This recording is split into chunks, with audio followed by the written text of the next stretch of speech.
Very good afternoon to all of you. Myself, Dr. Tarun, Assistant Professor, Department of Commerce, DAV PG College.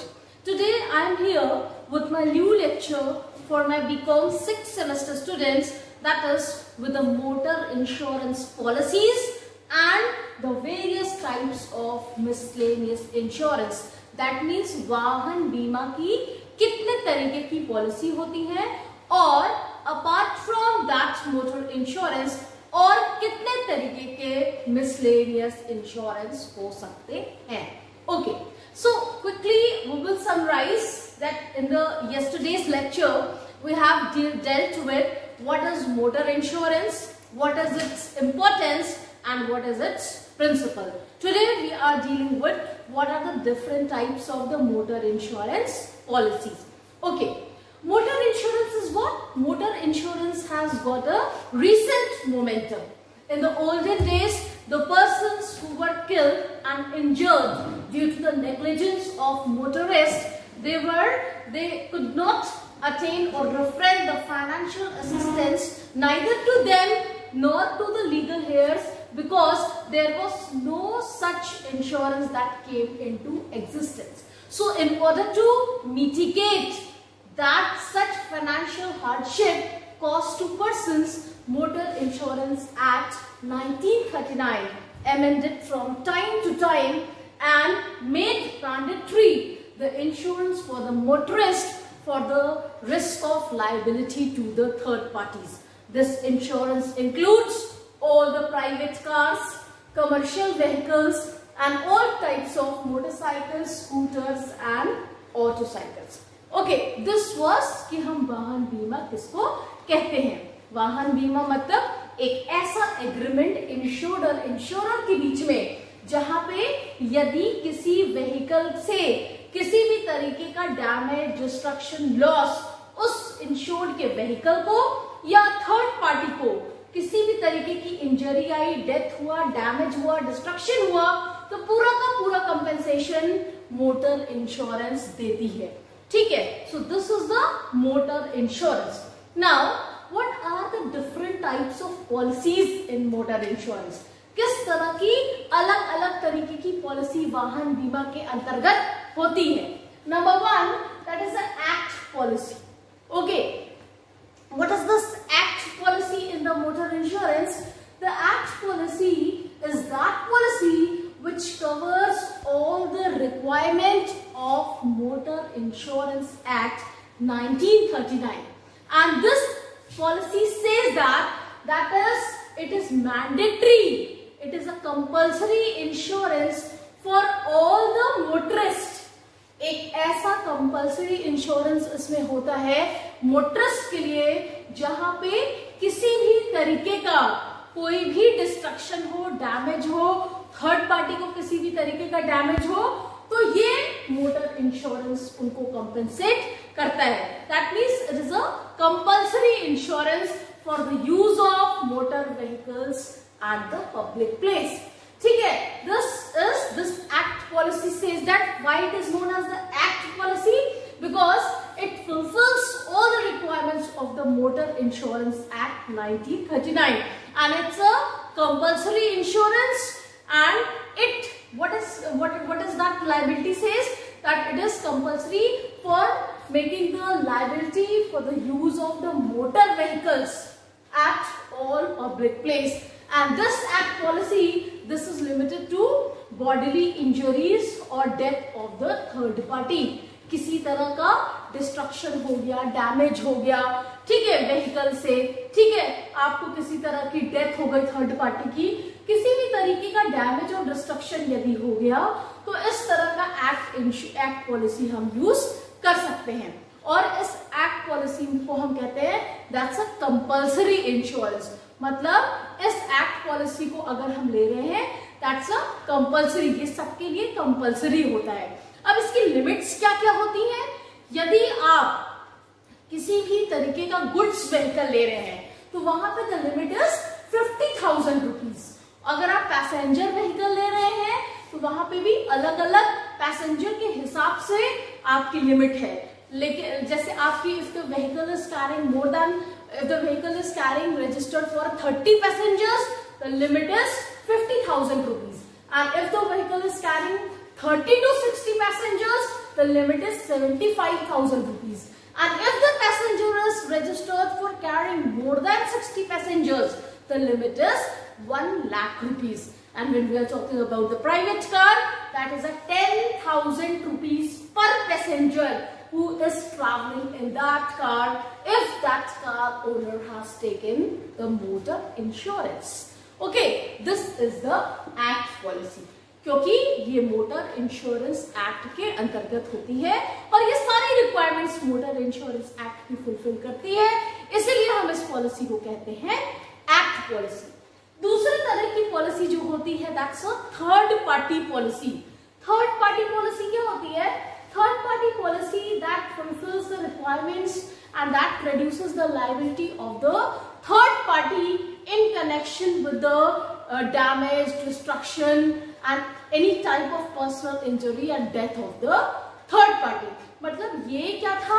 Act compulsory insurance सबके लिए था, vehicle के लिए, third party के लिए, ठीक है, किसी तरह का डिस्ट्रक्शन डैमेज हुआ।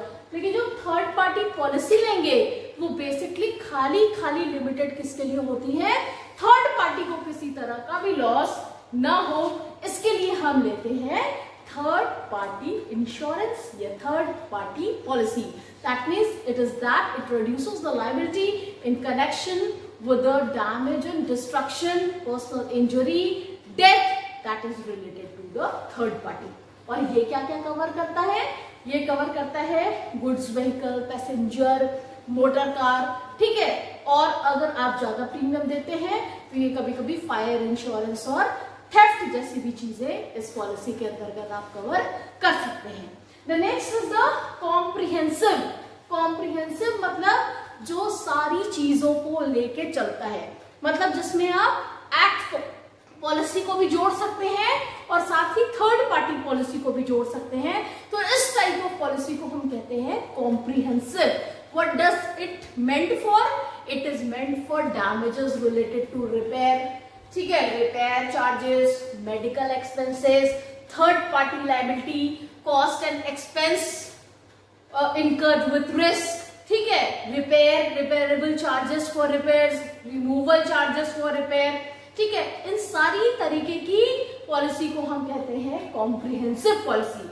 लेकिन इस कॉम्प्रिहेंसिव पॉलिसी में यदि आपने एक्स्ट्रा प्रीमियम दिया, if you have given the extra premium, it covers some more losses or damages, like if the breadwinner of the car owner of the family is dead, तो पूरा का पूरा खर्चा उसकी फैमिली का बेयर करना, ठीक है।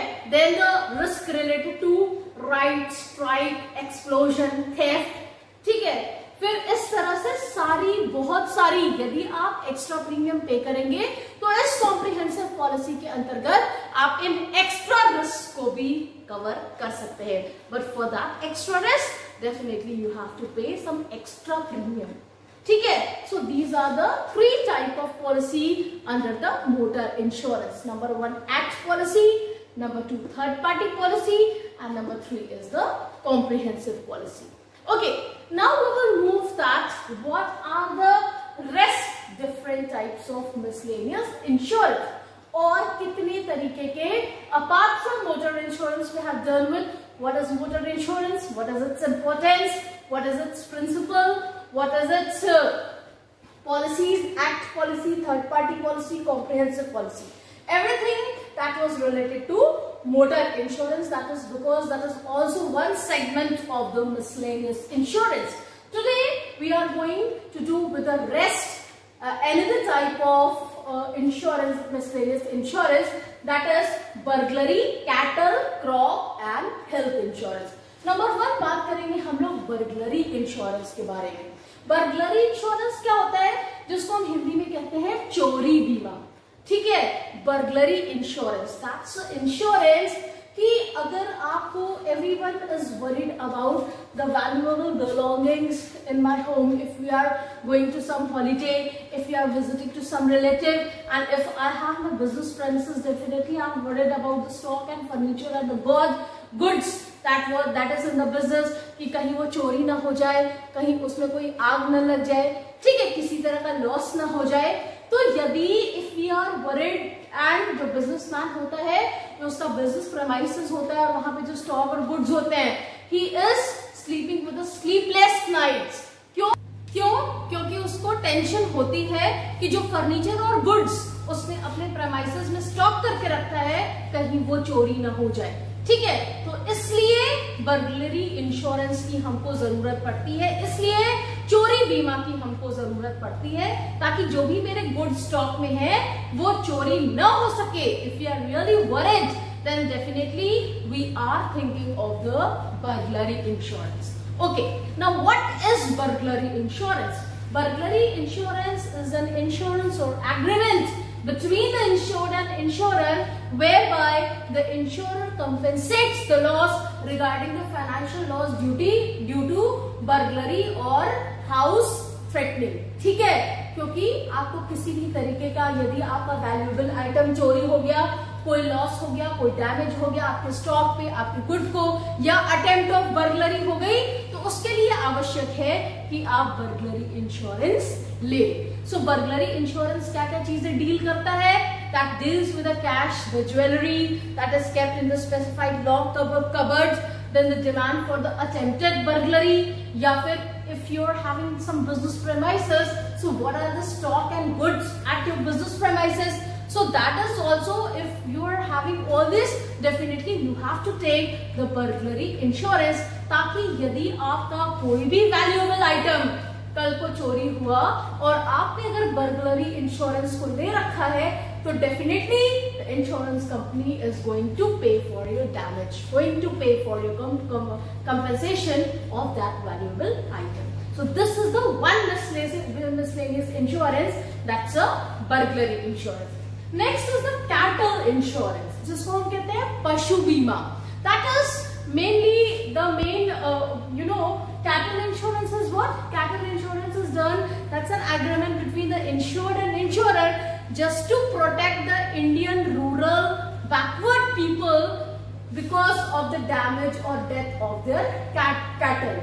ठीक है, उनके पशु को किसी तरह से मौत हो गई, ठीक है, वो डिसेबल हो गया, कोई अर्थक्वेक फैमिन में उसको किसी तरह की दिक्कत आ गई, ठीक है, किसी तरह के स्टॉर्म में वो चला गया, कोई डिजीज हो गई, कोई स्नेक पॉइजनिंग हो गई, किसी तरह से या तो डेथ और डिसेबिलिटी ऑफ कैटल होता है, या पशु को किसी भी तरह की से दिक्कत आती है, और अगर आपने कैटल इंश्योरेंस ले रखा है तो उस पूरे लॉस और डैमेज को इंश्योरेंस कंपनी आपको कंपेंसेट करेगी. But if you have taken this cattle insurance, that means that's an insurance just to protect Indian rural people if they have for the damage or death of their cattle. अगर उनका cattle, उनका पशु किसी तरह से बीमार है, वो डिसेबल हो गया है, उसकी डेथ हो गई है, तो उसके डैमेज, क्योंकि the cost is very high to purchase this cattle, and if this cattle is dead, definitely the farmer goes into debt. वो उधार पर बहुत पैसा जुटा के ये कैटल को खरीदता है, और यदि ये कैटल डिसेबल हो गया या डेथ हो गया तो बहुत बड़ा खर्चा फार्मर के ऊपर आता है. इसलिए ये खर्चा उसके ऊपर ना आए, यदि उसने कैटल इंश्योरेंस ले रखा है तो उसको उसके पूरे डैमेज का, पूरे कंपनसेशन का, पूरे कैटल का पैसा वापस मिल जाएगा. That is the cattle insurance, जिसको हम कहते हैं पशु बीमा. Next is the crop insurance. We know that agriculture sector plays a significant role in Indian economy. Okay, so various conditions like weather, erratic rainfall, humidity, pest, all are giving the adverse impact on the Indian economy, and that is resulting in the loss of the crops. ठीक है, इससे हमारी फसल को नुकसान पहुंचता है और ये फार्मर को मेंटल डिस्ट्रेस देता है. ठीक है, तो फार्मर इतना टेंशन ना ले, स्ट्रेस फ्री रहे, इसके लिए उसको जरूरी है कि वो इस तरह का क्रॉप इंश्योरेंस ले. तो crop insurance what? That's a insurance, that's a agreement between the insure and insurer, by generally that is purchased by the farmer producers. ठीक है, जिनकी बहुत बड़ी खेती होती है, फसल होती है, वो उनके ही द्वारा खरीदा जाता है. That is subsidised by federal government and damage, अगर उनको क्रॉप को किसी भी तरीके से डिजास्टर से, चाहे पेस्ट हो, चाहे वेदर की कोई कंडीशन हो, अर्थक्वेक हो, फैमिन हो, ड्रॉट हो, ठीक है, हेल हो, ठीक है, फ्लड हो, किसी भी तरीके के अगर यदि इस तरह के कंडीशन से इनके क्रॉप को नुकसान पहुंचता है, इनके क्रॉप को डैमेज होता है, और यदि आपने क्रॉप इंश्योरेंस को ले रखा है तो इंश्योरेंस कंपनी आपके उस पूरे डैमेज का पैसा कंपेंसेट करेगी, जितने फसल का आपके इन चीजों की वजह से नुकसान हुआ है, ठीक है। तो उस पूरे फसल का पैसा जितना भी, यदि आपका जो कभी कमोडिटी भी क्या हो जाती है, एग्रीकल्चर प्राइस की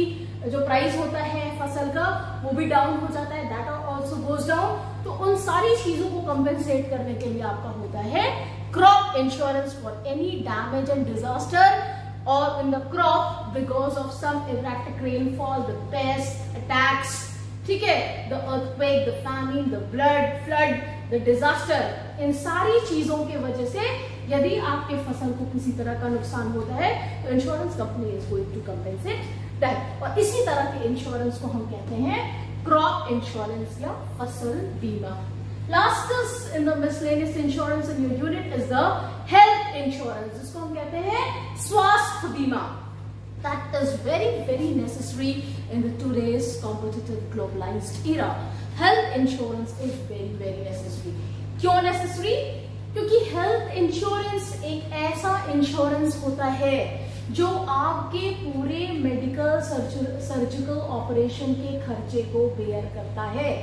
ओके, समझ लीजिए कि यदि आप इल हो गए, कोई accident, if you're ill and you met an accident and you are hospitalized, so all that hospitalization expense are bear by this health insurance, and most of the health insurance company they are having the tie-ups with the big hospitals।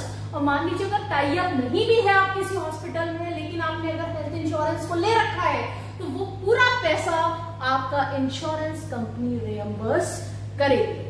Okay, that is death, damage related to bodily injury, death हो गया, किसी भी तरीके का hospitalisation का कोई भी खर्चा, starting from the consultation of the fees to test to hospitalisation to post hospitalisation, pre hospitalisation, सारा खर्चा ये पूरा का पूरा हेल्थ इंश्योरेंस आपका बेयर करता है। And why is it necessary? क्योंकि यदि आपको और आपको अपने परिवार का स्वास्थ्य बीमा कराना बहुत ही आवश्यक है। क्यों आवश्यक है?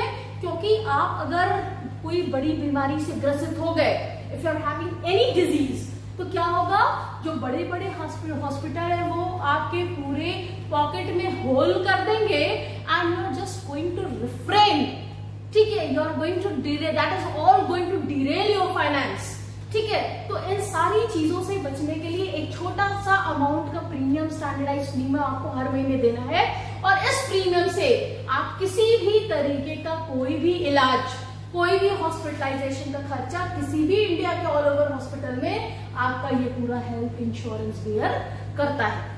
इसलिए जरूरत है कि हमको अपने और अपने परिवार का स्वास्थ्य बीमा कराना बहुत ही आवश्यक है। That's why for us and our family it is very mandatory that we all should have the health insurance. So in the today's class we have done with the policies of the motor insurance, act policy, third party policy and comprehensive policy, and in the miscellaneous insurance, burglary insurance जिसको हम कहते हैं चोरी बीमा, then cattle insurance that is a पशु बीमा, then crop insurance that's a फसल बीमा, and last is the health insurance that's a swasth bima. With this we are ending our lecture. Tomorrow we are doing with the first unit, some topic, 2 topics are left in that, we will do it tomorrow. Thank you.